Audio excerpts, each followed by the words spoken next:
yo quiero agradecer en primer término a mi querido colega y amigo Percy Basualdo por la invitación que me ha extendido para poder acompañarlos en esta sesión inaugural del posgrado, y además con una temática muy específica, cuál es la responsabilidad penal de la persona jurídica, ¿no? Yo lo primero que tengo que decir es que conozco Huancavelica, he ido a Huancavelica muchísimas veces, por razones de litigio como abogado. He estado muy de cerca por la zona entre el año 2010 y 2013, de modo que conozco algo no solamente de la ciudad, de su comida, su plaza de armas, sino también de la justicia huancavelica, ¿no? Y si hay una cosa que siempre se ha podido notar y destacar, es que los jueces, los fiscales y los abogados de la zona constantemente, de manera permanente, están interesados en la formación, ¿no? Ahora, con las palabras iniciales de las autoridades de la universidad, me quedaba claro que tiene 300 inscritos, ¿no? 300 inscritos en un curso de posgrado, que es un número verdaderamente envidiable para una universidad, considerando además que Huancavelica no es una ciudad muy grande, ¿no? Entonces, ese nivel de posicionamiento que va ganando es digno de felicitación, reconocimiento y muy plausible. Los felicito desde ya por eso y les auguro un gran éxito en este esfuerzo de sacar adelante un posgrado, y peor aún en pandemia, ¿no? En medio de una pandemia que nos obliga a estar como estamos, porque de lo contrario yo tendría que estar ya en Huancavelica acompañándolos, pero la pandemia nos lo impide, es una barrera, pero bueno, gracias a ello es que podemos usar la tecnología también, ¿no? Y por la tecnología nos podemos comunicar. Bien, yo quiero tocar un tema que tiene una perspectiva general, pero con especificidades, ¿no? Que es el tema de la responsabilidad penal de la persona jurídica. Y esto es algo que es y muy nuevo a la vez, ¿no? Es muy viejo porque desde el punto de vista jurídico, es un tema que se viene debatiendo hace más de 100 años, ¿no? Hace más de 100 años se viene debatiendo en nuestro sistema jurídico, o sea, en el sistema jurídico romano-germánico, que es al que nos adherimos, pero no es algo que se debata ya tanto en otros sistemas como el sistema del common law, ¿no? Me estoy refiriendo básicamente a Inglaterra y a los Estados Unidos, ¿no? Entonces, en esa medida es nuevo, es viejo porque se viene debatiendo hace más de 100 años, y es nuevo porque recién en los últimos 20 años esto ha empezado a aparecer en las legislaciones. Antes era impensable que en Latinoamérica existieran leyes que permitan sancionar penalmente a una persona jurídica. Era también impensable que en el mundo europeo, en la Europa continental, países como España, Francia, Italia, sean tributarios ahora de una legislación que permite sancionar o penalizar a una persona jurídica. Antes eso no era así, era impensable, ¿no? Entonces, esta visa expansiva, esta fuerza expansiva de la responsabilidad penal de la persona jurídica es la que ha llevado a transformar las legislaciones, incluyendo la peruana. Ya a los finales del periodo presidencial del señor Humala, muy bien, Ollanta Humala, se aprobó una ley de responsabilidad administrativa de la persona jurídica, que es la ley número 3424. Esa ley 3424 recién entró en vigencia el 1 de enero del año 2018. Fue postergándose su entrada en vigor, incluso tuvo algunos cambios legislativos en el camino, pero recién se convirtió en ley en el año 2018 ya como ley vigente, ¿no? A eso me refiero. Excelente. Claro, entonces se aprobó en la época de Humala, pero esto recién entró en vigor en el año 2018 con Kuczynski, e incluso se hizo una reforma de esta ley con el decreto legislativo 1352 en la época de Kuczynski, a fines del 2016, a fines del 2016, y con ello pues se puso en vigor una ley nueva, que es esta famosa ley de responsabilidad penal, le digo yo, pero entre comillas administrativa de la persona jurídica, ¿no? Y a eso me voy a dedicar en los próximos minutos, tratar de explicar sus alcances, pensando siempre en cuestiones prácticas, ¿no? Pues todos somos abogados acá, algunos serán jueces, otros serán fiscales, otros están en la defensa privada, y veamos, ¿no? Cómo esto puede funcionar en un sistema como el peruano. Lo primero es ver los antecedentes, ¿no? ¿Cuál es el antecedente acá? Acá en Perú, el que hayan sanciones que emanen del Código Penal para la persona jurídica no es tan nuevo si pensamos en el Código Penal del 91. El Código Penal del 91, en los artículos 105 y 105A, recoge hasta el día de hoy un catálogo de sanciones bajo el nombre consecuencias accesorias. Una persona jurídica que es utilizada para cometer un delito o para encubrir un delito puede ser sancionada, entre comillas, por un juez penal. Imagínense el siguiente ejemplo, ¿no? Una empresa que utiliza contabilidad fraudulenta, ¿no? Introduce en la contabilidad documentos falsos, facturas falsas, ¿con la finalidad de qué? Con la finalidad de reducir el pago del impuesto a la renta, porque mete los gastos a la contabilidad y con esas facturas falsas además recupera el IGB, ¿no? Claro, ahí el responsable, ¿quién será? Tal vez el contador, un gerente de finanzas, el gerente general eventualmente, pero esto también toca a la persona jurídica, porque el beneficio no es directamente para el gerente o el director, el beneficio es para la persona jurídica. La contabilidad de la persona jurídica se ve impactada positivamente por el uso de estas facturas falsas, claro. Ese impacto positivo es ficticio, ¿no? Inflado, digamos, algo, digamos, infulado, no es algo lícito, ¿no? Entonces la empresa revela o refleja mayores ingresos, una mejor solvencia económica producto de este fraude tributario que se ha podido cometer. Bueno, ¿qué es lo que sucede acá? Lo que sucede es que evidentemente habrá un proceso contra el gerente o el financista, el contador, pero llegado el momento, a la persona jurídica se le puede imponer alguna de las reglas del artículo 105 o 105A. La empresa podría ser suspendida de sus actividades, la empresa podría ser eventualmente multada, la empresa podría ser eventualmente cerrada en algunos locales, o incluso ya en una situación muy extrema, si la empresa tiene una finalidad propiamente delictiva, imaginemos que es una empresa de fachada, solamente para el lavado de dinero, por ejemplo, o para el uso de documentos falsos, la empresa podría ser inhabilitada o liquidada o disuelta conforme a la legislación. Pero fíjense, ¿cuál es la característica esencial acá? La característica esencial es que la persona jurídica no puede responder si no se sanciona primero una persona natural. Por eso que la expresión consecuencia accesoria es correcta. Lo accesorio sigue la suerte de lo principal. Primero condeno a la persona natural, al gerente, por ejemplo, y en segundo lugar puedo imponerle a la persona jurídica la consecuencia accesoria. Eso existe desde el año 91. O sea, ya tenemos 30 años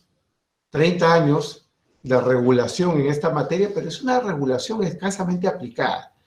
En los últimos 15 años, 10, 15 años, esto se ha empezado a aplicar más en casos graves de lavado de activos, corrupción de funcionarios, crimen organizado. Digamos que los fiscales han empezado a utilizar más esto, pero no es algo que tenga todavía una aplicación masiva, ¿no? Casi diría yo que detrás de cada delito económico o patrimonial grave podría aplicarse estas consecuencias. Porque además no hay un catálogo de delitos. Esto se puede aplicar en teoría a cualquier delito en la parte especial, salvo los de ahora en la ley 3424. Pero en principio, yo podría aplicar la consecuencia accesoria allí donde existe una persona jurídica que se ha beneficiado o que ha ayudado a encubrir un hecho delictivo. Bueno, el régimen general está en el Código del 91, pero también hay reglas especiales en la Ley Penal Tributaria, en la Ley Penal Aduanera. Lo había en la Ley Penal contra el lavado de activos, se derogó, porque ahora cuando es lavado de activos se aplica la Ley 3424, que es la que comentaremos. Y hay una cláusula también en el artículo 23 de la Ley de Crimen Organizado, ¿no? Por esa razón, el mediático fiscal José Domingo Pérez ha solicitado la disolución, ¿no?, de la persona jurídica Fuerza Popular en caso existe una condena contra la señora Fujimori o su cúpula partidaria por el presunto delito de lavado de activos que les imputa, ¿no? Entonces, en base a la ley de crimen organizado, el fiscal lo que pide es la disolución de la persona jurídica. Decía hace un momento que esto se ha aplicado de forma escasa, ¿no? Algunos precedentes, el más importante, el acuerdo plenario 7 del 2009, que establece básicamente el fundamento, ¿no?, de esta consecuencia accesoria. El fundamento es la peligrosidad de la cosa. Cuando la empresa es un ente peligroso, administra deficientemente el riesgo de funcionamiento, entonces la empresa merece ser inoculizada a través de este tipo de reglas. Ejemplos prácticos: caso Utopía, caso Crucillad, el caso Business Track, o un caso que sucedió en Huancavelica, ¿no? Tal vez algunos recordarán, en el año 2010 hubo un presunto hecho de contaminación ambiental, ahí están los datos en la línea final, donde incluso el fiscal pidió y un juez le otorgó una medida anticipada. Esta medida anticipada es una medida cautelar, ¿no?, como una forma de decir, oye, no voy a esperar a que termine el proceso, anticipadamente voy a suspender a la persona jurídica del funcionamiento. Y esto es algo que está previsto en el nuevo Código Procesal Penal. Entonces, un fiscal y un juez le otorgó la medida anticipada y suspendieron a esta persona jurídica, la empresa que entonces se llamaba Compañía Minera Caudalosa, ¿no? En apelación, esta medida cautelar fue revocada, y fue revocada porque no existía ley procesal en esa época. Lo que había hecho el juez era adelantar la vigencia del Código Procesal Penal al año 2010, y en el 2010 la medida anticipada no estaba vigente en Huancavelica, y la sala, al revisar el fallo, lo revocó por falta de legislación procesal. Si el hecho sucediera hoy día, un fiscal podría tranquilamente solicitar eso y podría tal vez obtener una medida de esta naturaleza. Hablemos ahora, ya no de la consecuencia accesoria, porque esto es el antecedente que les he mencionado, pero tiene como característica que yo no puedo perseguir a la persona jurídica de forma directa, solamente la puedo perseguir de forma muy indirecta. Voy a imponer la sanción a la persona jurídica siempre y cuando condene a una persona natural. Pero eso no es responsabilidad penal de persona jurídica. Esa es una responsabilidad de la persona jurídica, pero derivada o accesoria, que depende de si el fiscal, el juez, tiene la habilidad de condenar a una persona natural. Un sistema de responsabilidad penal de la persona jurídica es un sistema autónomo, ¿no? Y en un sistema autónomo, un sistema de responsabilidad autónoma de la persona jurídica como el de la ley 3424, hay dos datos básicos, ¿no? Primero, que no se requiere la condena de una persona natural. O sea, si hay un hecho de corrupción, que es uno de los delitos que aplica la ley 3424, si hay, por ejemplo, un hecho de corrupción, el fiscal puede iniciar una causa penal directamente contra la persona jurídica, sin necesidad de identificar a las personas naturales corruptas. Entonces, el fiscal podría sencillamente decir, yo decido perseguir a la empresa. No voy a perseguir a la persona natural. Si la identifico en algún momento, la perseguiré, la imputaré, pero mientras tanto no me hace falta. Yo puedo perseguir directamente a la persona jurídica. Entonces, se dicta una disposición de diligencias preliminares contra la persona jurídica. En su momento, se puede formalizar investigación preparatoria contra la persona jurídica, y en su momento se puede acusar a la persona jurídica. Y en su momento un juez puede decidir condenar a la persona jurídica. Todo esto sin necesidad de identificar o mencionar personas naturales, porque la responsabilidad es autónoma, ¿no? Claro, entonces ese es el mensaje de la ley 3424. La 3424 trae consigo un sistema de responsabilidad penal autónoma. No necesitamos perseguir a la persona natural. Entonces, como dice la segunda línea, no se requiere la identificación exacta de la persona natural, siempre que conste que pertenece al círculo de autores que pueden gatillar la responsabilidad. Eso lo veremos luego, ¿no? Entonces, en un modelo penal hay algunas cosas ahí que destacar, ¿no? un modelo penal que es autónomo, la pregunta ya no es tanto si es que es posible sancionar a la persona jurídica. La pregunta es más bien cómo debe sancionarse a la persona jurídica. Si nosotros retrocedemos acá en el Perú 30 años atrás y vemos la doctrina penal de la época, había pocos libros de parte general, entonces nuestra dogmática penal era bastante, digamos, incipiente, bastante, digamos, escasa. Teníamos autores importantes como el profesor José Hurtado Pozo, Felipe Villavicencio, Peña Cabrera, el doctor Roy Freire. Y bueno, todos los penalistas a pie juntillas decían la responsabilidad penal solo es para el individuo, ¿no? A nadie le cabía que la persona jurídica pueda responder penalmente. Todos decían, oye, ¿cómo va a responder penalmente la persona jurídica si la persona jurídica no tiene dolo? La persona jurídica no tiene brazos, no tiene piernas, la persona jurídica no tiene capacidad volitiva. ¿Cómo va a responder penalmente la persona jurídica? Bueno, eso ya cambió, ¿no? Eso ya cambió. Porque hoy en día se tiene claro que conceptos como el dolo o la culpabilidad son conceptos normativos, no son conceptos ontológicos, no son conceptos de la realidad del ser, no es como el día o la noche, blanco, negro, caliente, frío, muy bien, hielo, agua, no son cosas, son categorías normativas. Así como antiguamente a nadie se le podía ocurrir que pudieras contratar con una empresa a través del internet y hacer una telecompra, hacer un e-commerce, una operación de e-commerce. Todo el mundo decía el contrato, ¿no? La compraventa. ¿Qué es la compraventa? Un acuerdo de voluntades, ¿no? Yo voy a la tienda, no compro un carro, voy a la tienda, voy a la inmobiliaria, compro una casa. O si voy a la tienda, hablo con el tendero, ¿no? Y el tendero me da los productos, yo le pago, ¿no? No habrá contrato escrito, pero lo que sí tenemos es un acuerdo de voluntades, ¿no?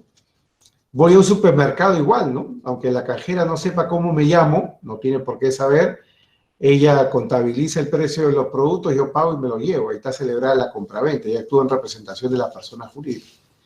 Claro, pero cuando nos metemos al internet, ¿con quién interactúas, no? Puedes hacerlo de madrugada, puedes hacerlo sábado, domingo, Navidad, Año Nuevo, y ahí está el internet para comprar, ¿no? Lo que te haga falta. Bueno, ha evolucionado el concepto de contrato. Ha evolucionado el concepto de contrato de modo que las nuevas tecnologías, muy bien, han permitido una ampliación o extensión del concepto de contrato. Y nadie está discutiendo ahí, oye, pero ¿cuál es la voluntad jurídica, no? La causa jurídica del contrato, ¿no? ¿Con quién estoy negociando? Con una máquina. Si la máquina no piensa, la máquina es una cosa. El internet es un objeto. Bueno, igual pasa en el derecho penal. El concepto de dolo, que fue creado para el individuo, no tiene que quedarse en el individuo. Puede haber un concepto de dolo de la persona jurídica. Lo mismo, puede haber un concepto de culpabilidad de la persona jurídica. Y la persona jurídica puede tener una culpabilidad propia, ¿no? Por eso decía, desde el punto de vista jurídico, ya no se discute tanto sobre si dogmáticamente es posible. La respuesta es sí es posible. La pregunta es cómo vamos a hacer viable la responsabilidad penal de la persona jurídica. Lo que está claro es que tenemos que crear nuevas categorías, ¿no? El sistema evoluciona, el sistema avanza. Ahora, un dato importante, ¿no? La Constitución. La Constitución reconoce el principio de culpabilidad, ¿no? Y el principio de culpabilidad significa que yo no puedo responder por el hecho ajeno. Tú no respondes por el hecho de tu vecino. Tú no respondes por lo que ha hecho tu hermano, tu papá o tu hijo, ¿no? Civilmente es otra cosa. Yo puedo responder por lo que ha hecho mi hijo. Tengo un hijo de 13 años. Si mi hijo de 13 años causa un daño a alguien, yo como su tutor tengo que responder civilmente, ¿no? Responsabilidad vicarial, ¿no? Entonces, en materia penal eso no es posible. En materia penal, una de las garantías del principio de culpabilidad estriba en el hecho de que yo puedo responder únicamente por mis actos. Principio de responsabilidad penal individual, principio de responsabilidad penal personalísima. Eso es lo que rige acá, ¿no? Entonces, esto es importante que lo tengan en cuenta porque tenemos que encontrar un argumento diferente para la persona jurídica. Yo no puedo decir que la persona jurídica responde por lo que hizo su gerente.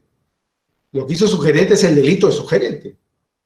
Pero si yo digo, oye, el gerente delinque y comete lavado de activos, y luego la persona jurídica responde, lo que estoy haciendo es que la persona jurídica responda por un hecho ajeno.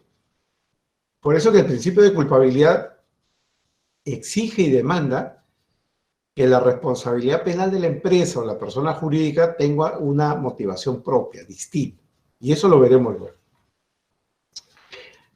Luego se ha dicho que hay alcances y compromisos internacionales que nos obligan a sancionar penalmente a la persona jurídica. Lo menciono porque he leído en varios lados y he escuchado en varios foros esto de que se tiene que responder penalmente por parte de las personas jurídicas porque la OCDE lo demanda. Como que Perú quiere ser parte de la OCDE, se necesita entonces una ley de responsabilidad penal de la persona jurídica. Y eso no es verdad, porque la Convención para sancionar el cohecho de servidores públicos habla de que tiene que haber sanciones eficaces, proporcionales y disuasorias, ¿no? Incluso de carácter no penal, dice. Puede ser penal, pero pueden ser también de carácter no penal, ¿no? Y por otro lado, es muy clara, ¿no?, en decir que las sanciones pueden ser administrativas o incluso civiles, no tiene que ser penal, ¿no? Entonces, acá en Perú no tenemos un modelo de responsabilidad penal de la persona jurídica porque nos lo impone la OCDE, lo que no, porque el legislador quiere. En Colombia, y Colombia sí es parte de la OCDE, nosotros somos aspirantes, un día tal vez seamos. Colombia es parte de la OCDE y no tiene un sistema de responsabilidad penal. Alemania es parte de la OCDE y no tiene un sistema de responsabilidad penal. Entonces, no hay un compromiso internacional que nos vincule a ella.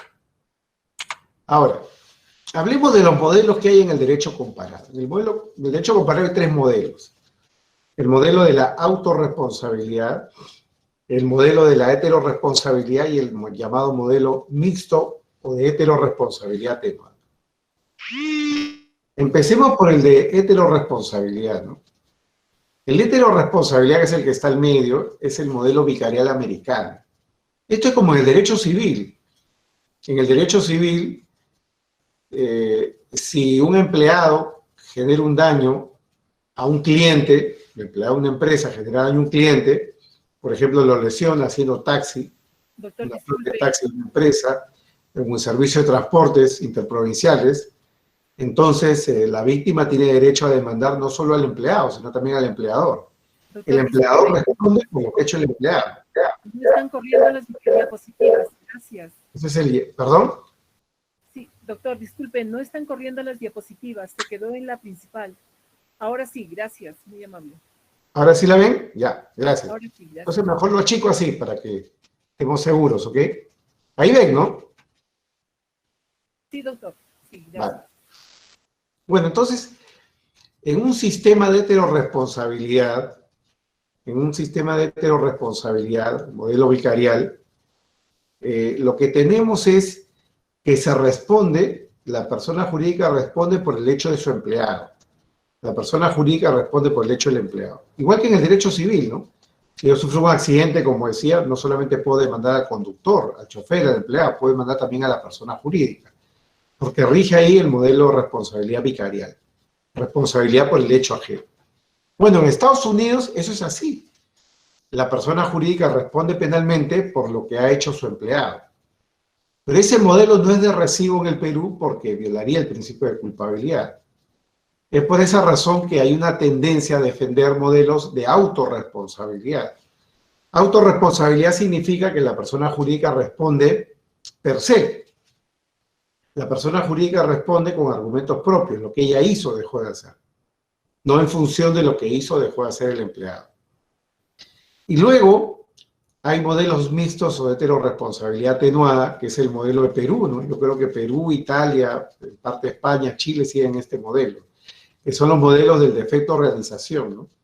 Eso significa que tengo que considerar al individuo en cierto modo, pero a la vez tengo que tener un argumento propio, y ese argumento propio está vinculado al defecto organizativo. Entonces, frente a estos tres modelos, acá en Perú, a mi entender, se asume un modelo mixto de heteroresponsabilidad atenuada porque, como veremos luego, uno de los requisitos para sancionar a la persona jurídica es la participación del individuo, pero a la vez hay como requisito que la persona jurídica no esté en compliance, que la persona jurídica no esté haciendo prevención de riesgo. ¿Ven la nueva diapositiva que empieza con la autonomía? ¿Ven, por favor? ¿Me puede comentar? Sí, doctor, correcto. Si en algún momento... Sí, doctor. Si en algún momento cuando yo diga paso a la siguiente y no ven, me avisan ya para seguir sin interrupción. Bueno, entonces esa autonomía, volviendo sobre esta lámina, porque ya la había comentado antes, implica que no se requiere una condena a la persona natural y no se requiere identificación exacta de la persona natural. Visualice, doctor. ¿Perdón? ¿Cómo dijo, disculpe? ¿Cómo dijo, disculpe? Seguimos. Bueno, entonces esa es autonomía. El modelo que tenemos ahora en la ley 3424 es un modelo de autonomía de la responsabilidad penal de la persona jurídica, lo que, como ya expliqué, implica que no se requiere una condena para la persona natural, ni la identificación siquiera de la persona natural, siempre que conste que pertenece al círculo relevante, ¿no? ¿Qué significa eso? Lo veremos luego. Ahora, a la pregunta, chicos, ¿cuáles son los 3 requisitos para la responsabilidad penal de las personas jurídicas en la ley 3424? Esto está en el artículo 3. Son 3 requisitos. Primero, se requiere un delito... ¿Perdón? ¿Alguien quiere decir algo? Disculpen. ¿Alguien desea decir algo? Allá, si puede apagar su micrófono. Pueden apagar su micrófono los que lo tengan encendido. Gracias. Gracias. Para poder continuar con regularidad, disculpen. Bueno.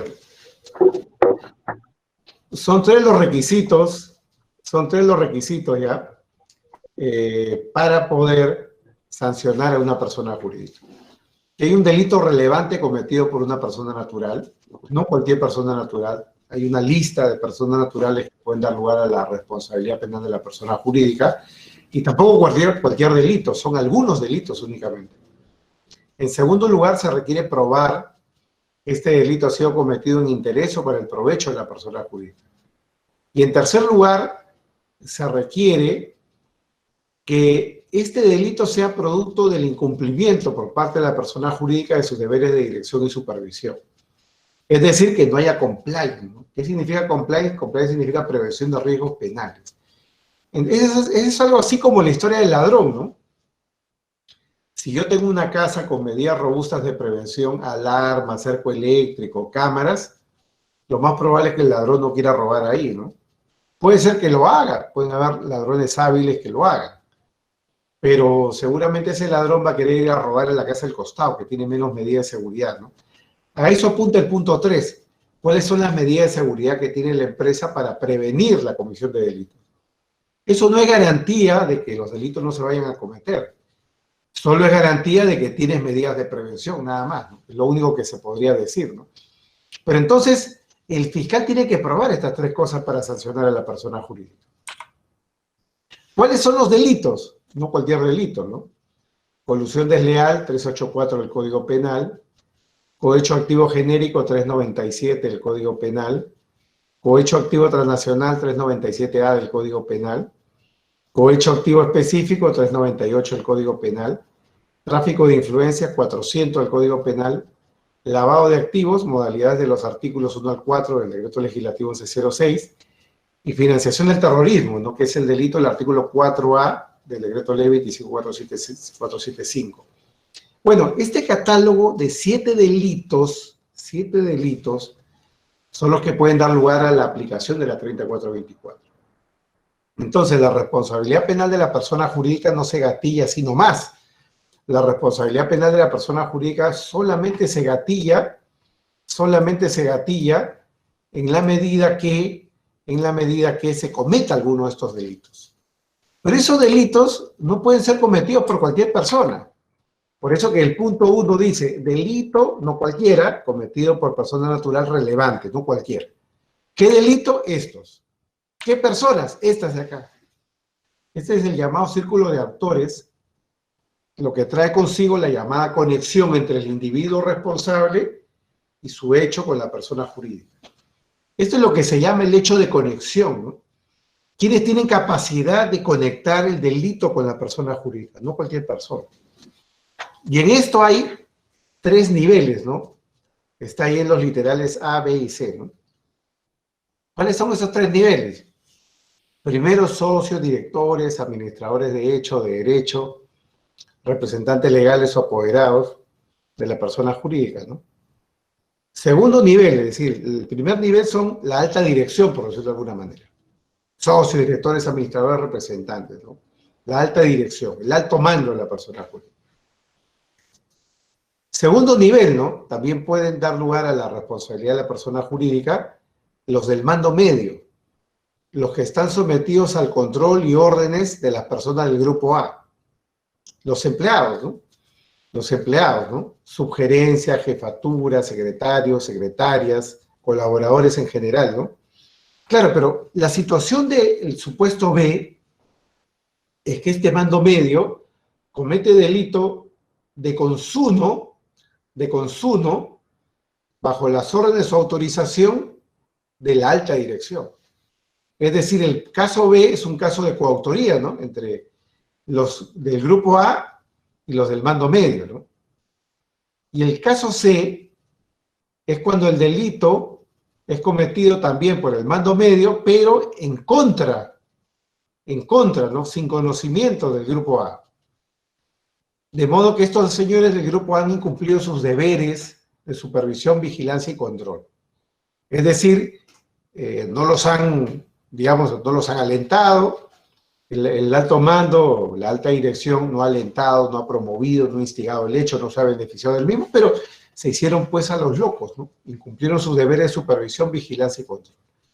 3 supuestos entonces: delito de la alta dirección, supuesto B, el mando medio cometiendo el delito bajo órdenes o autorización de la alta dirección.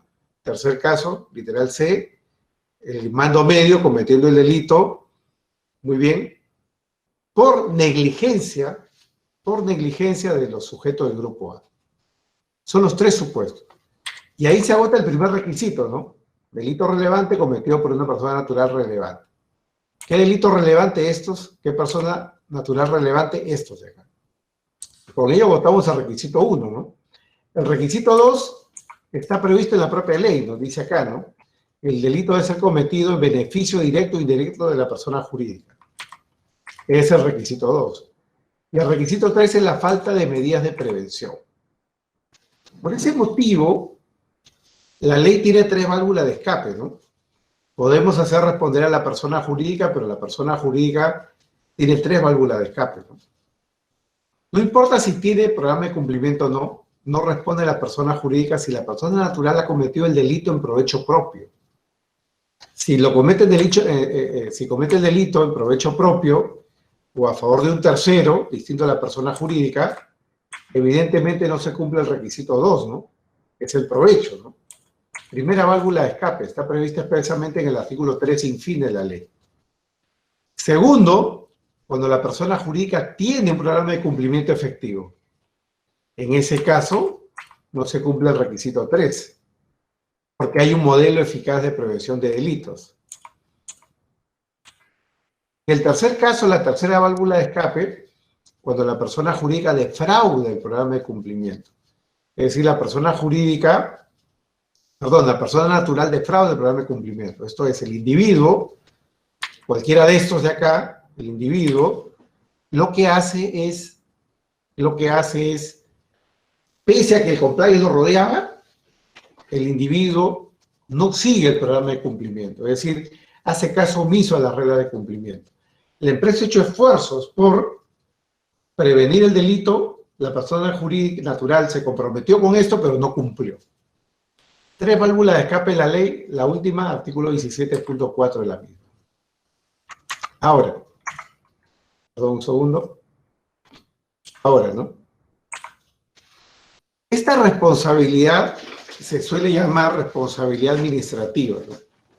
Y yo siempre digo que esto es un error, la ley habla de responsabilidad administrativa. Es un error porque en verdad es responsabilidad de naturaleza penal, ¿no? Acá de administrativa no hay nada. Acá lo que tenemos es una responsabilidad netamente penal, ¿no? Y es netamente penal porque, digamos, desde el punto de vista legal, ¿quién va a ver el proceso? Lo va a ver un fiscal. ¿Quién va a sentenciar? Un juez penal. ¿Qué garantías se aplican a la persona jurídica? Las del imputado. ¿Cómo se miden las penas? Conforme al sistema de penas del Código Penal. ¿Qué proceso penal aplicas? El del nuevo Código Procesal Penal, con diligencias preliminares, preparatoria, acusación, juicio y eventual condena, ¿no? Apelación, casación. Es decir, todo esto está rodeado del derecho penal. Por lo tanto, no se puede decir que esta responsabilidad es administrativa. No es como en Colombia, donde la responsabilidad la impone o la declara un órgano administrativo. Acá en Perú, la responsabilidad la va a declarar un juez penal. Entonces, esto es como yo siempre digo, esto es como el gato, ¿no? Si tiene 4 patas, orejas en punta, cola larga, bigotes largos, ve de noche, bueno, es un gato, ¿no? Igual es esto. Esto es penal. Por donde lo veas es penal. Por eso digo yo que acá hay un fraude de etiquetas, ¿no? No estamos acá ante una responsabilidad administrativa, sino ante una responsabilidad propiamente penal. Y creo que es peligroso llamarle a esto responsabilidad administrativa, porque en la práctica puede implicar renunciar a la garantía de la culpabilidad, porque en el plano administrativo se suele considerar que la responsabilidad es objetiva, y en derecho penal está prohibida la responsabilidad objetiva. El principio de culpabilidad impide condenar a alguien sin dolo culpa. Por lo tanto, es fundamental que recobremos el concepto penal que está de por medio. La responsabilidad penal es de naturaleza, digamos, tributaria del principio de culpabilidad. Si nosotros seguimos insistiendo, persistiendo, como lo dice el nombre de la ley, en llamarla administrativa, podemos estar renunciando a una garantía propia del derecho penal. Entonces acá no se trata de buscar un nombre bonito, ¿no? Responsabilidad administrativa para que nadie diga para que nadie diga que es penal, y lo penal siempre trae mala prensa. Bueno, de lo que se trata es de garantizar derechos, ¿no? Y la mejor forma de proteger a la persona jurídica es a través digamos, de traer consigo o, digamos, perseguir la aplicación de las medidas de protección. Y una de ellas es el principio de culpabilidad. Ahora, ¿a qué personas jurídicas se aplica la ley? ¿Cuáles son las personas jurídicas que pueden ser afectadas por esta ley penal, ¿no? Cualquier persona jurídica. No hay mayor limitación, ¿no? Están en el grupo las personas jurídicas de derecho privado, todas, personas jurídicas lucrativas, empresas, personas jurídicas no lucrativas, fundaciones, asociaciones, ONGs, pero por otro lado también están algunas entidades públicas, ¿no? Las empresas del Estado, tipo Petroperú. Petroperú es una empresa de economía pública, estatal. Mi Vivienda es una empresa del Estado. El Banco de la Nación es una empresa del Estado. Podrían responder penalmente porque hacen actividad empresarial. También podrían responder penalmente las personas jurídicas de economía mixta, ¿no? Empresas de economía mixta, capital privado y capital público, ¿no? Entonces, no hay mayor limitación. La ley en ese sentido es bastante amplia y generosa, ¿no? Ahora, la ley trae consigo un par de reglas que son un poco extrañas, ¿no? En el artículo 2, párrafo 3.1, y luego en el artículo 2, párrafo 3.2, la ley trae consigo unas reglas que son para mí un poco raras, ¿no? Un poco raras porque tratan de salvarle el pellejo a la persona jurídica cuando la persona jurídica ha realizado procesos de absorción o decisión, ¿no? Y yo creo que es un error la forma en que está regulada, ¿no? Por ejemplo, el artículo 2, párrafo 3.1 dice que si hay personas jurídicas fusionadas o escindidas, la sanción al absorbente solo puede ser multa y siempre que el delito haya sido cometido antes de la fusión o escisión, ¿no? Bueno, imaginemos una empresa, ¿no?, que absorbe a otra, ¿no? ¿Por qué la sanción va a poder ser solo multa, ¿no? Si el delito ha sido cometido antes de la fusión o escisión, ¿no? ¿Por qué solo multa? ¿Cuál es la racionalidad que está detrás? Es algo que a mí en particular nunca me ha quedado claro y creo que más bien esto puede ser un mecanismo de impunidad, ¿no? Llevo adelante una fusión, una absorción o una escisión con la finalidad de acogerme a este beneficio, ¿no?, de que la pena solo puede ser multa. De pronto el hecho es tan grave que ameritaría incluso la disolución. Bueno, no te van a disolver, te salvas a través de los mecanismos de fusión o escisión, ¿no?, para evitar esa responsabilidad penal. Y más grave es la siguiente regla, porque la siguiente regla dice que el absorbente no incurra en responsabilidad si antes de la fusión o escisión ha efectuado un proceso de debida diligencia, ¿no? Un due diligence con la finalidad de ver que no habían contingencias, ¿no?, en la empresa que era fusionada o escindida, ¿no? Y esta regla es grave porque no hay ni siquiera una ley que defina que es una debida diligencia, ¿no? La debida diligencia para los abogados o los contadores es un examen de riesgo, ¿no? Yo voy a comprar una empresa y antes de comprar la empresa tengo que ver el riesgo legal, ¿no?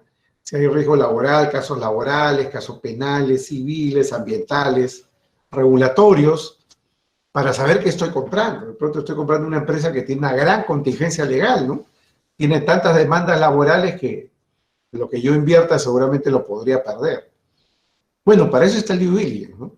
Pero un due diligence para saber si se ha cometido delitos antes o no es mucho pedir para un due diligence, ¿no? No conozco un due diligence, salvo que sea un due diligence muy especializado, forense, para que una empresa antes de ser comprada pueda ser sometida a un due diligence para saber si ha cometido delito en el pasado o no. Entonces, ¿qué dice la ley? La ley dice, oye, si tú absorbes a una empresa y al absorber le has hecho un due diligence, que no sabemos quién lo puede hacer ni por qué valor, no te voy a sancionar. No te voy a sancionar salvo, ¿no?, que yo pruebe en algún momento como fiscal que esto tú lo has hecho para defraudar el sistema. Bueno, y es algo muy difícil, ¿no?, de probar precisamente. Quien tendría que probar ahí la conspiración, o quien tendría que probar que el due diligence se ha hecho para defraudar el sistema es el propio fiscal. Y eso es algo que será muy difícil de probar en el caso concreto. Ahora, ¿qué sanciones administrativas puede imponer el juez penal? Miren, miren todo lo que dice la ley, ¿no? Dice, multa de 2 a 6 veces el beneficio, ¿no? Son hasta 10.000 UITs, ¿no? Más o menos unos 12,5 millones, ¿no?, de dólares. O sea, la multa que se puede imponer a la persona jurídica puede ser muy alta, hasta 12,5 millones de dólares. Muy alta según el tipo de empresa, obviamente. Segundo tipo de sanción, inhabilitación, que puede ser suspensión de actividades, prohibición de llevar a cabo actividades de la misma clase o naturaleza, prohibición de contratar con el Estado, cancelación de licencias, concesiones, derechos y autorizaciones, clausura de locales o establecimientos o incluso la disolución. Como verán ustedes, el catálogo es bien amplio, ¿no? Y estas sanciones pueden imponerse, como repito, sin necesidad de condenar a una persona natural. El juez penal las impone a la persona jurídica de forma directa, ¿no? ¿Cuáles son las atenuantes, no? La colaboración objetiva, sustancial y decisiva, es decir, ya te descubrieron, pero colaboras con la justicia. Impedir las consecuencias dañosas del ilícito, es decir, no seguir generando más daño. Reparar el daño de manera total o parcial. Adoptar, después de la comisión del delito, compliance, es decir, un compliance posterior, ya cometí delito, muy bien, pero para lograr la atenuación voy a entrar en compliance, hago mi programa de cumplimiento. O también la acreditación parcial de los elementos del modelo de prevención, ¿no? Es decir, tenía un compliance antes del delito, pero mi compliance no era tan bueno, ¿no? Por eso hice acreditación parcial. Y finalmente, circunstancia atenuante, la confesión antes de la investigación preparatoria, es decir, algo, una suerte de autodenuncia, ¿no? Circunstancias agravantes, ¿no? La utilización instrumental de la persona jurídica cuando se pruebe que la actividad que desarrolla la persona es predominantemente ilícita, ¿no? Una empresa de fachada, por ejemplo. O cuando la persona jurídica contiene en su estructura un órgano, unidad, equipo o cualquier otra instancia cuya finalidad o actividad es ilícita. Caso Odebrecht, ¿no? El Departamento de Operaciones Estructuradas. Y finalmente también circunstancia agravante la reincidencia, ¿no? También existen medidas administrativas complementarias, ¿no? Que es decir, puede haber la intervención temporal de la persona jurídica hasta por 2 años, para resguardar los derechos de los trabajadores y los acreedores, ¿no? La ley también crea un registro de personas jurídicas sancionadas, ¿no? Un registro que lo va a administrar el Poder Judicial, ¿no? Así como el registro de deudores, morosos, ¿no? Las obligaciones alimentarias, así también va a haber un registro de personas jurídicas sancionadas. Y luego, la medida cautelar o medida anticipada, ¿no? Lo que comentaba hace un rato a propósito de un caso Huancavelica del 2010, ¿no? El artículo 313-A del nuevo Código Procesal Penal prevé que alguna de estas medidas, alguna de estas sanciones se puede aplicar como medida cautelar, ¿no? De forma anticipada, ¿no? Es una posibilidad que esté en la ley. Ahora, ¿cuáles son los elementos de un programa de cumplimiento, no? Si el programa de cumplimiento puede servir como eximente o atenuante, eximente incompleta 12E de la ley o atenuante posterior al delito 12D, ¿cuáles son los elementos mínimos del programa de cumplimiento? La ley dice que son 5, ¿no? Tener un compliance officer, un oficial de cumplimiento designado por la alta dirección, tener un mapa de riesgos, lo que la ley llama identificación, evaluación y mitigación de riesgos, es decir, una matriz que identifique, por ejemplo, los riesgos de corrupción y a través de qué reglas se van a prevenir. Tercero, canal de denuncias o whistleblowing. Cuarto, la difusión y capacitación periódica sobre el modelo de prevención. Y 5, la evaluación y monitoreo del modelo de prevención. Todo esto está muy desarrollado ahora en 2 documentos, ¿no? Primero, el Decreto Supremo 002-2019, Justicia, es el reglamento del artículo 17.1 de la ley. Y por otro lado, en los lineamientos, ¿no? En los lineamientos que ha dictado la SMV, la Superintendencia Nacional de Mercado de Valores, para implementar y evaluar el funcionamiento del modelo de prevención. Pero todo esto tiene un desarrollo ahí y me remito a ello para un mayor estudio, ¿no? Pero, ¿qué cosa es cumplimiento, no? Cumplimiento no es cumplimiento. No hay espacio para el compliance de papel, el paper compliance, o el compliance mentiroso, fraudulento, que es el fake compliance. Tampoco hay espacio para un compliance tipo cosmética o marketing plástico. Tampoco hay compliance como para rayos o fusibles, ¿no? Para poder identificar, por ejemplo, al oficial de cumplimiento y lo condenen a él y los demás felices. Sino que el compliance tiene que ver más bien con la cultura de la legalidad, está en la línea de flotación. Compliance significa organizarte para estar dentro de los márgenes del riesgo permitido. Es como se suele decir en estos tiempos, el uso de un traje a la medida. Termino, bueno, penúltimo tema, temas procesales, ¿no? Los temas procesales tienen que ver con 3 aspectos: cómo incorpora a la persona jurídica, la representación de ella y los derechos procesales, en particular el nemo tenetum, ¿no? Proceso de incorporación, está arreglado en la ley procesal, ¿no? Se incorpora a la persona jurídica en la etapa preparatoria. Tiene que haber una petición del fiscal, el fiscal tiene que presentarla ante el juez, tiene que haber una audiencia, tiene que correrle traslado a la persona jurídica en la audiencia, bueno, previo a la audiencia se puede oponer por escrito y en la audiencia se puede discutir su oposición. Esa decisión es apelable y eventualmente puede llegar incluso a casación.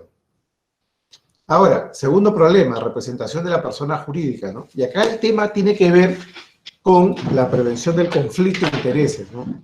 Claro, si yo imputo al gerente general, y el gerente general es a la vez el representante, ¿cómo se va a defender la persona jurídica si hay incompatibilidad de intereses con el gerente general, ¿no? Por eso que la ley peruana, por lo menos, establece claramente la necesidad de diferenciar al representante de la persona jurídica, ¿no? Del imputado. Hay mecanismos de designación. En otros países es distinto. En Suiza, por ejemplo, se considera conveniente concentrar la representación en una sola persona, ¿no? Pero en Perú, España, Francia o Italia existe una regla de prevención del conflicto con el representante o imputado. Acá en Perú, si la persona jurídica no designa a su propio representante, lo puede hacer el juez, ¿no? Para garantizar que la persona jurídica tenga una representación diferente al imputado. Ahora, de los derechos procesales de la persona jurídica, al que me voy a referir ahora es al nemo tenetum, ¿no? ¿Tiene la empresa la capacidad jurídica de guardar silencio frente a una imputación? Ojo, en el caso de individuos, lo tenemos claro, ¿no? En el caso de individuos tenemos claro que el derecho a guardar silencio es de los imputados, nunca de los testigos, ¿no? El testigo tiene el deber de declarar. El imputado, no, el imputado puede guardar silencio, puede declarar parcialmente o incluso puede mentir sin consecuencias. Yo no hablo de un derecho a mentir, lo que digo es mentir sin consecuencias, ¿no? Una persona que ha robado no lo condenan por perjurio si es que niega que ha robado, ¿no? Le dicen, oye, ¿usted robó? No, no robé. Ah, condenado por robo y por mentiroso. No, no. No hay una expectativa de que el imputado declare con la verdad, ¿no? Pero estamos hablando acá de una persona jurídica, ¿no? Y acá hay tres posturas, ¿no? Negación, no se admite el derecho en Estados Unidos o Australia. La persona jurídica tiene que declarar. Si no declara, la pueden imputar por obstrucción a la justicia. Caso Arthur Andersen, por ejemplo. O otros países donde hay una aceptación muy fuerte, ¿no? En Suiza, por ejemplo, y en la doctrina tradicional europeo continental, la persona jurídica tiene derecho a guardar silencio, ¿no? O incluso algunos lugares donde hay una aceptación pseudo débil, ¿no? En España, Italia, ¿no? Son países donde se discute esto, pero ya en el caso de España, por ejemplo, el Tribunal Supremo ya aceptó que la persona jurídica tiene derecho a guardar silencio, ¿no? En el caso del Perú no hay nada escrito sobre el tema, nada escrito ni definido, ¿no? Es un tema que está en blanco. Rol de la SMB, cuarto problema procesal, ¿no? La ley dice que la Superintendencia de Mercado de Valores, frente al pedido de una empresa de acogerse a la cláusula del compliance, es decir, si una empresa va donde un fiscal y le dice, oiga, no me sanciones porque, no me persigas porque yo tenía un programa robusto de prevención de delitos, lo que va a tener que hacer el fiscal, es derivar esto a la SMB, para que la SMB haga un informe con valor pericial, ¿no? Tipo requisito de procedibilidad, ¿no? Un informe sobre el valor del programa de cumplimiento. Si el informe de la SMB es favorable, la ley dice que el fiscal debe archivar lo actuado. Yo pienso que esta regla es inconstitucional, ¿no? Porque un órgano administrativo no puede obligar al fiscal a archivar el caso. El fiscal es autónomo, ¿no? En las decisiones que toma, por lo tanto el fiscal no puede ser obligado. La persecución penal es facultad exclusiva y excluyente de la fiscalía. Y por otro lado, uno se puede preguntar cuánto sabe la SMB sobre compliance, ¿no? Corrupción o blanqueo, ¿no? Y yo creo que la SMB está en el camino de aprender, ¿no? Por ese motivo ha publicado, ni más ni menos que a fines de marzo, este documento que puedo mostrar acá solo como referencia, ¿no? Que es los lineamientos, ¿no? Para la implementación y funcionamiento del modelo de prevención. Yo les aconsejo que lo busquen. Esto salió publicado en El Peruano el 31 de marzo de este año, ¿no? Para que tengan una idea de cómo piensa el regulador y cómo va a definir los alcances de estos programas de cumplimiento. Ahora sí, lo último, ¿no? ¿Qué va a pasar en el futuro, no? A ver, para empezar, el sector privado no está nada contento con esto acá. Para el sector privado, mientras no haya leyes penales, sería mejor, ¿no? Pero no se espera que esta regulación sea derogada. Lo que se espera es que acá no haya una vuelta atrás, al contrario, se esperan ampliaciones, ¿no? De hecho, a nivel del Congreso, hay múltiples proyectos de ley para ampliar esta responsabilidad para casos de delitos laborales, delitos ambientales, casos de corrupción pública, que no están todavía en la ley, o corrupción privada, ¿no? Y yo creo que el futuro va a ser un futuro de, digamos, el reforzamiento de esta regulación, pero donde el principal reto para mí está en el cambio de mentalidad, ¿no? Está en el cambio de mentalidad. Ustedes, varios de ustedes que son penalistas seguramente, han sido formados en lo que es litigación oral, ¿no? Y siempre cuando estudian litigación oral, todos le dicen, el cambio de mentalidad, ¿no? Del inquisitivo al acusatorio, ¿no? El nuevo código demanda un cambio de mentalidad, el nuevo modelo, ¿no? Bueno, igual es acá, ¿no? Los fiscales, los jueces, los abogados tenemos que tener un cambio de mentalidad. Porque hoy en día tenemos una mentalidad donde el derecho penal está pensado para la persona natural y el cambio de mentalidad nos debe de llevar a un derecho penal de la persona jurídica. Y eso implica un cambio cultural, ¿no? Y yo creo que en ese camino la capacitación y la formación son claves, y sobre todo eventos como estos, donde se pueda discutir, por lo menos en el plano general, los alcances y problemas de esta regulación. Muchísimas gracias por su atención y yo quedo atento a cualquier pregunta que se me pueda formular. Gracias. ¿Tenemos preguntas, chicos? A ver, doctor, una pregunta. Como no, le escucho. Sí, gracias, doctor. Gracias por la exposición. Doctor, sí, como usted ha sido especialista en esta materia y si a la fecha tenemos alguna jurisprudencia, ¿no?, que haya emitido nuestro Tribunal Supremo respecto a las sanciones administrativas sobre responsabilidad, ¿no?, de las personas jurídicas, doctor. ¿Se tiene conocimiento? ¿Algo nos podría de repente comentar, doctor? ¿Habrá o no habrá hasta la fecha? Como todavía estamos hablando de una legislación nueva, no existe todavía ningún fallo de la Corte Suprema que haya definido los alcances de estos programas de cumplimiento o que haya dado lugar a la aplicación de la ley 3424.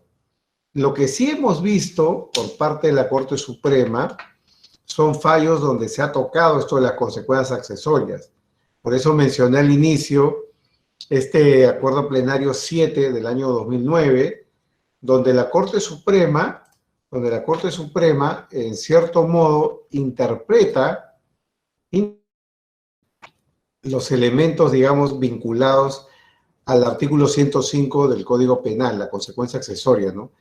Interpreta los alcances de lo que significa deficiente administración del riesgo, ¿no? Y eso yo sí creo que es súper relevante porque trae consigo, digamos, la posibilidad de que la propia Corte Suprema vaya desarrollando en el futuro más cercano, diría yo, detalles, ¿no?, sobre cómo se debe de implicar, cómo se debe de aplicar, perdón, estos modelos de prevención, ¿no? Adicionalmente ya, la Corte Suprema ha dictado en el año 2018 un fallo que permite, digamos, entender también cómo estos programas de cumplimiento pueden ser mecanismos para superar esta peligrosidad de la persona jurídica. Y yo creo que esa es la parte interesante, porque con ello, lo que va a hacer la Corte Suprema, seguramente en los próximos fallos que dicte, es poder definir qué significa, ¿no?, prevención de delitos y cuáles son los alcances que deben de tener estos programas de cumplimiento. Doctor Caro, buenas noches. Sí, por favor, le escucho. Doctor Caro, buenas noches. Le saluda Jaime Contreras. ¿Cómo está? Con gusto, ¿cómo está? Bueno, sí, como usted refirió, ya nos conocemos hace muchos años. Claro. El que hizo referencia a la medida cautelar de la minera Caudalosa Grande, me parece que es. Yo fui el magistrado que dictó la medida cautelar. Solamente para hacer conocimiento a los que participan de este doctorado, de este curso introductorio, usted refirió que en la medida cautelar que despacho en esa oportunidad se había aplicado el artículo del Código Procesal Penal. En realidad no fue así. Mi despacho, para dictar la medida cautelar y paralizar los actos contaminantes de la mina caudalosa, se sustentó en el artículo 314-11 del Código Penal, que autoriza pues al juez o a las autoridades administrativas a dictar medidas cautelares de suspensión de actividades contaminantes. Recuerdo que en esa resolución se cité efectivamente el artículo del procesal penal, que no estaba vigente o aplica en esa fecha, pero a modo de ilustración, no apliqué. Eso se explicó en la resolución. Entonces, sí, efectivamente, la Sala Superior revocó, pues, en ese sentido, que se habría aplicado la norma procesal que no estaba vigente, ¿no? Bueno, a la fecha soy juez superior, doctor. Yo creo que la sala de entonces se equivocó. Solamente a modo de comentario. Y, bueno, felicitarlo, doctor, y gracias por la disertación. Muchas gracias a usted, doctor, por la precisión. Gracias. Doctor, ¿puedo hacer una pregunta? ¿Cómo no? Por favor, adelante. Bueno, primeramente felicitarlo, doctor, excelente su exposición. Frente a lo que ha señalado ahorita el doctor Contreras, yo recuerdo que un fiscal en una oportunidad señaló que no estaba vigente esta ley, ¿no?, para la responsabilidad de las personas jurídicas, pero vagamente, por eso lo recuerdo, pero con el tema de la Convención de la lucha contra la corrupción, creo que haciendo extensiva, porque eso sí estaba vigente, era un tema de corrupción, y pidió, creo, la aplicación de estas medidas cautelares para la persona jurídica. No sé si podría haber sido factible en esa oportunidad antes que esté vigente esta ley que usted está hablando ahora. A ver, la ley 3424 está vigente desde el 1 de enero del año 2018. Ser aplicada retroactivamente. Por ese motivo, en todos los casos que se persiguen por parte del equipo especial del Ministerio Público, caso Lavajato, no se puede aplicar la ley hacia atrás. En todos esos casos, los representantes del Ministerio Público están invocando el 105 del Código Penal, o incluso, como puse el ejemplo de Fuerza Popular, el fiscal Pérez está alegando la aplicación del artículo 23 de la ley 30.077 del crimen organizado. ¿Por qué? Porque no estaba vigente, ¿no? Entonces la 3424 solo se puede aplicar para hechos cometidos a partir del 1 de enero del 2018 y por los delitos de esa ley. Para todos los delitos cometidos antes de el 1 de enero del 18 solo se puede aplicar el 105. Y a partir del 1 de enero, para los delitos de esa ley, que son 7, se aplica pues la responsabilidad penal. Pero hoy en día convivimos con los dos sistemas. Porque si, por ejemplo, hay una estafa o un fraude en la administración de personas jurídicas o un delito tributario, no aplico la 3424, sino aplico el 105. Entonces hoy día tenemos consecuencias accesorias y también tenemos responsabilidad penal de la persona jurídica. Gracias, doctor. Doctor, otra consultita. En el supuesto caso de que esta persona jurídica liquide o por A o B, que caiga en ¿cómo se llama?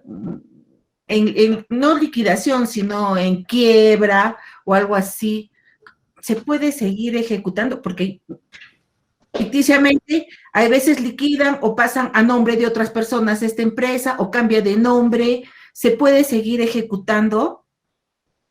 A ver, eso lo resuelve ahora la legislación. Hubo una modificación en el año 2007, que todavía está vigente, y está también en la ley 3424, según la cual el cambio de razón, el cambio del nombre social o el cambio, digamos, de la razón social de la persona jurídica o el cambio de personería jurídica que puede ser pasar de una SAC, por ejemplo, a una sociedad anónima, no implica la imposibilidad de aplicar estas consecuencias.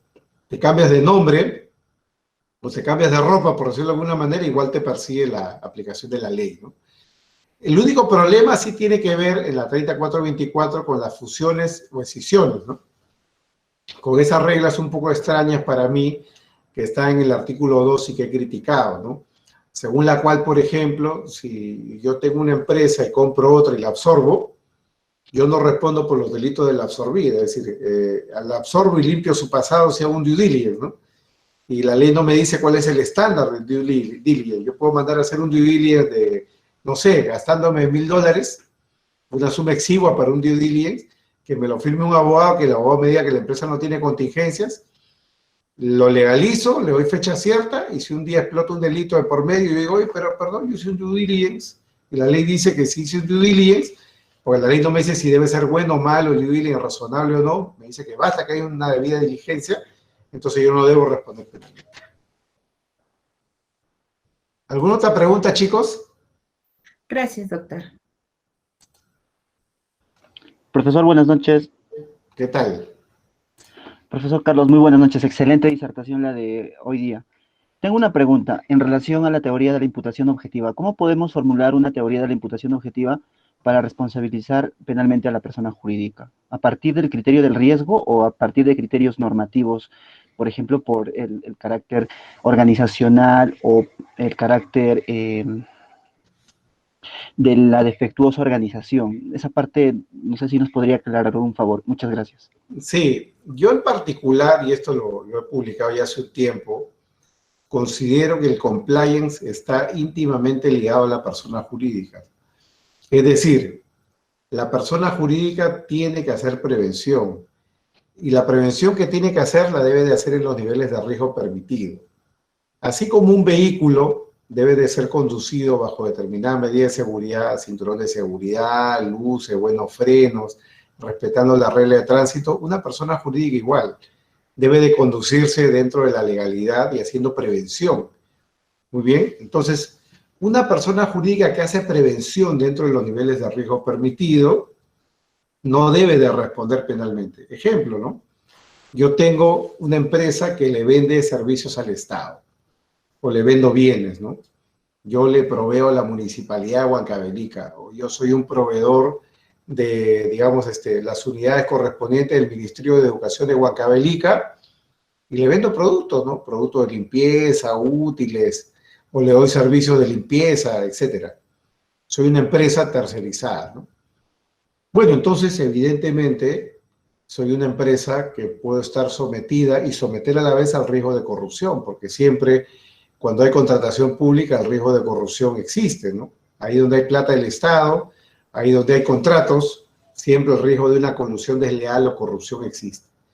Pero si yo, por ejemplo, me organizo y trabajo con mi área de ventas y le digo, miren señores, a partir de hoy día se acabó los arreglos, se acabó la corrupción, yo jefe, gerente, ¿no? Doy un golpe en la mesa y digo, a partir de mañana acá no se paga ni un solo a nadie. Y acá lo que vamos a hacer es prevención. Entonces, nada de correos electrónicos, nada de que me voy a comer con el contacto, nada de que el WhatsApp, nada. Acá vamos a contratar bien. Si ganamos la licitación, bien, y si perdemos, también. Imagínate tú un supuesto así, ¿no? Y de pronto sucede que uno de los vendedores, por ganarse la comisión, está cometiendo delitos de manera individual, ¿no? Claro, entonces tú has hecho prevención, has dado órdenes claras, tienes tus procedimientos arreglados, pero claro, tú no puedes, esto no es la Unión Soviética, ¿no? La empresa no puede contratar policías las 24 horas para ver qué hacen sus empleados. La empresa no puede meterse a sus correos electrónicos personales, a sus teléfonos celulares, no puede. Entonces, convivimos con un nivel de riesgo. Entonces, si la empresa ha contribuido con su parte del trabajo, creando las barreras para prevenir el delito, la empresa no debería ser sancionada penalmente. Y eso es imputación objetiva, porque significa que me estoy orientando dentro de los niveles de riesgo permitidos. ¿Alguna otra pregunta, por favor? ¿Más preguntas, chicos? Doctor, buenas noches. Dígame, por favor, dígame. Buenas noches. En primer lugar, para felicitarlo por la disertación, doctor. Soy el abogado Nils Ferrúa. Quería hacerle dos preguntas. Ya, dígame, ¿cómo no? En primer lugar, ¿existe algunos supuestos en los cuales se puede exonerar o atenuar la responsabilidad de las personas jurídicas? Y otra, la segunda pregunta sería, ¿quién determina o qué institución determinaría en este caso si las personas jurídicas han cumplido con una adecuada implementación de ese programa que nos ha mencionado? No he captado la pregunta, disculpe usted. ¿La puede repetir? ¿La puede repetir, por favor, porque se entrecortó un momento? Perdón usted, para mí al menos se entrecortó, disculpe. Doctor, quería saber si hay algunos supuestos para exonerar o atenuar la responsabilidad de las personas jurídicas. Esa es mi primera pregunta. Y la segunda, ¿quién puede determinar si ha cumplido con implementar adecuadamente el programa de cada persona jurídica? Claro. Mire, a ver, varios temas, ¿no? De hecho, la regulación prevé expresamente la posibilidad de que una persona esté excluida si es que persona jurídica demuestra que antes del delito cometido, en el ejemplo que puse, corrupción, colusión, la persona jurídica ha cumplido con implementar un programa de prevención. Es decir, la legislación lo prevé expresamente, artículo 17.1. Ahora, la carga de la prueba, evidentemente, es de la persona jurídica. La persona jurídica tiene que probar que el programa es robusto, que el programa es bueno. ¿Quién puede dar fe de ello? La ASBB, porque según la regulación vigente, una vez que exista un proceso penal, en la etapa preparatoria, obviamente, la persona jurídica tiene que pedir al fiscal la invocación del eximente. Con esa petición se activa el proceso ante la SMB. El fiscal corre traslado de la información a la SMB y la SMB tiene la potestad de emitir un informe técnico con carácter pericial para establecer si el programa era un programa idóneo para la prevención de delitos, ¿no?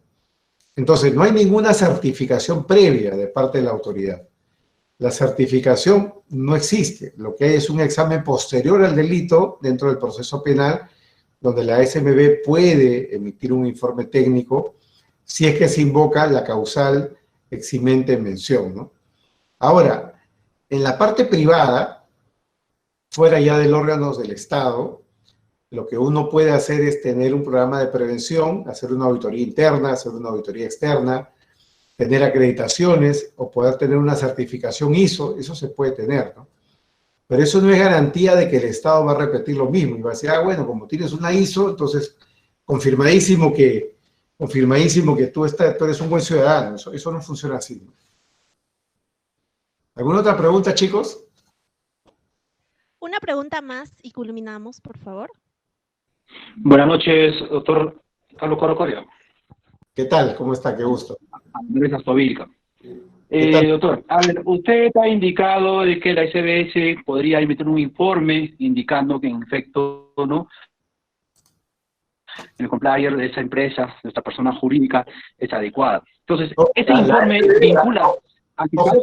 La Superintendencia de Mercado de Valores, a la SMB, la SMB. Ya, bueno, entonces el informe emitido por esa entidad vincula A al ver, fiscal. según el artículo de la ley, si la persona jurídica se acoge, digamos, al eximente y la SMB opina favorablemente y dice, sí, mira, ese programa es idóneo, según la ley, el fiscal está vinculado. El fiscal tiene el deber de archivar el caso. Yo en lo personal, y no solo yo, bueno, varios expositores, gente que ha escrito sobre esto igual que yo, creemos que esta norma es inconstitucional, que un órgano administrativo no tiene la capacidad constitucional de vincular al Ministerio Público sobre la persecución de un delito. Usted, doctor, entiendo que es del Ministerio Público porque veo el logo de la foto de su perfil. Usted recordará, ¿no?, los tiempos en los cuales para perseguir un delito tributario se requería la denuncia de la SUNAT, ¿no? Claro, y en ese caso la Corte Suprema, la Sala en lo Constitucional y Social, declaró que eso era inconstitucional, que no se puede vincular al Ministerio Público con una denuncia de parte, ¿no? Es decir, el Ministerio Público tiene la capacidad de perseguir con denuncia de parte o sin denuncia de parte. Igual acá, independientemente del valor del informe, el Ministerio Público es un órgano autónomo y por lo tanto debe tomar las decisiones. Claro, que la SMB puede fundamentar, motivar, pero... Ahora, esto tampoco es culpa del SMB, es culpa del legislador que ha planteado esta regla, ¿no? Pero yo lo que creo es que la opinión de la SMB no debe de ser vinculante.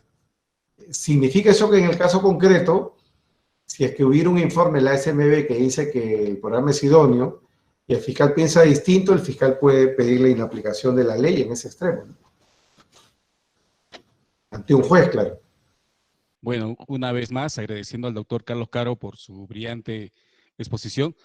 Y bueno, tenemos muchas cosas para debatir en clases, para formular interrogantes y formular nuestros trabajos de investigación para que ustedes puedan obtener sus grados tanto de maestro y de doctor. A nombre de la Universidad Nacional de Huancavelica y la Facultad de Derecho y Ciencias Políticas que me honra ser director de la unidad, quedo muy agradecido con todos ustedes y esperamos haber cumplido las expectativas y generar discusión, rigurosidad académica y sobre todo nuestra labor de investigación que nos corresponde a cada uno de nosotros que queremos alcanzar tanto el grado de maestro y doctor. Muchas gracias por la atención que han tenido en este evento y con la humildad de siempre que nos caracteriza, les damos las más gratas e infinitas atenciones por este evento y el tiempo que han dado para poder discutir y escuchar estos temas importantes de esta tarde. Muchas gracias, Dios los bendiga y a través de la virtualidad nos estaremos encontrando. Muchas gracias, Percy, por la invitación. Un placer acompañarlo y hasta una próxima ocasión. Un fuerte abrazo a todos. Saludos. Chao, chao.